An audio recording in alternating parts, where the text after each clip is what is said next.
sumusumpa. Sorry. Mother. Ano ba tanong? Yun nga, nag-audition. Question na may alak ba daw tong tumbler Hindi, na wala. to?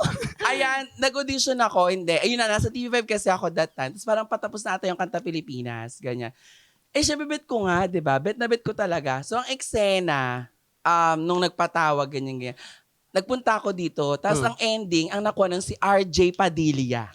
Ano yan? Yun yung batch Bagong na... gang. Oo. Bagong gang. Yung bagong gang, yun yung batch na RJ. Tapos si Diego yung nagpa-audition. Oh. So parang ang ending, tsaka si Kuya Rodfield. Oo. Oh. Yes, di ba? Yung sila.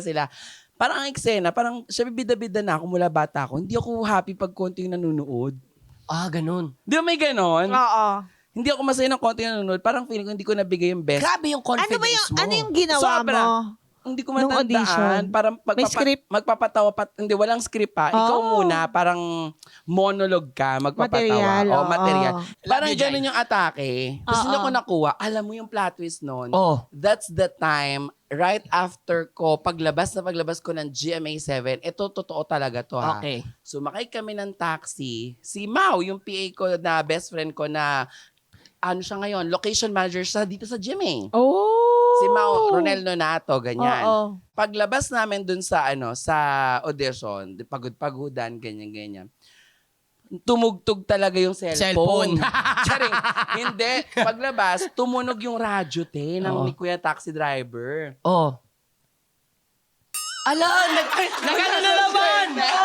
Uy! Kasi tumugtog na diba? Ano yun? Ano nangyari? Nangyari, B? Ganyan. Nagbayad ako Kami din ba magbabayad para hindi ka ma-mute? Sana. Kasi parang Mag-shot kami ituloy. ng bati. Eto na, cha. Ayan. Di mo alam sinabi, vendo machine ka. Totoo. Dapat gano'n kikita ka, no? Ano ba yun? Hindi sinashare ni Buddy. Ay, next time gagawin ko sa mga guesting ko para yung mga Gawin mo, ikaw yan. Ang nangyari kasi ganito. Hoy! Bayad kami! Abayan pala ako. May pinirmahan nga ako dito eh. Charing. Hindi, ang nangyari, pagsakay ko, yung pagod-pagodan kang ganyan. Ganyan. Tapos, yung radyo nagsalita. Tumunog, ikaw na. Ganyan, te. Totoo ha, sa 101 point, ganyan, ikaw na ang hinahanap namin na bagong radio superstar. Tapos, alam mo yung eksena ko, ako? Totoo ha? Ganun, totoo talaga. Ako? Oo. Ganun talaga. Yung, alam mo yung May conversation. alam mo yung once upon a time, mga kwento ni Lola Basha. Yung mga ganon.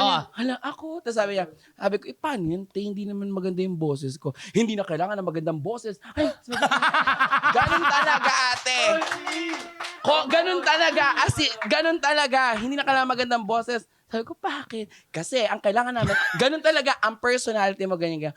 Ate, syempre magka-schoolmate kami ni DJ Chacha. Wow. Lyceum kami parehas, ganyan. Nauna siya sa akin eh. Tapos, tinawagan ko siya. Sabi ko, Sarina, may audition kayo? Sabi niya, oo, bakla. Sabi niya ganyan. Tsaka bakla. Oo, baka may audition. Kung ito si DJ Chacha, nauna na siya sa iyo. Oo, ano na siya? DJ Chacha na Chacha siya na noon. siya, Ano na siya? Pa-boom na siya noon. Bonggang-bonggan si Baklan. Tapos parang sabi ko, ay, ganyan, audition. At pinatawag ako sa audition. Nagpa-audition nga, pumila kami sa audience entrance. Mahaba rin yung pila nito. Parang 1,000 plus kaming Oh my nag-audition eh. Dami. Tapos 8 lang kaming nakuha. Wow. Oo. Ganun din, yung, kumbaga parang dun sa Bubble Gang, or bagong gang. Noong time na yun, nung pagsakay ko ng taxi, yun pala yung para sa akin. Ang galing, no? Oo, ganun pala. Pinahakbang ka dun sa Yes. audition ng Bubble Gang para masakyan mo yung Para taxi na masakyan yun. yung taxi. Yes. Inulit ko lang.